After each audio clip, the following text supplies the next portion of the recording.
papasok ng driveway ng hotel. Makalipas ang 5 minuto, sunod na makukunan ang kanyang SUV na minamanehon ng kanyang driver na si Ricardo Hernandez. Kita sa CCTV footage ang pag-check-in ito sa hotel. Sa 4th floor ng hotel, lalabas sa elevator si Cabral at kanyang driver. Ihahatid siya nito sa kanyang suite bandang 1:10 ng hapon. Kita din ang pagpasok ng driver sa kanyang kwarto ng 1:20 ng hapon.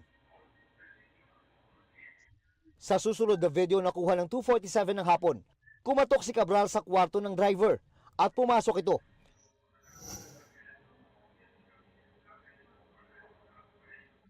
Pagkatapos ay magkasunod na silang lumabas.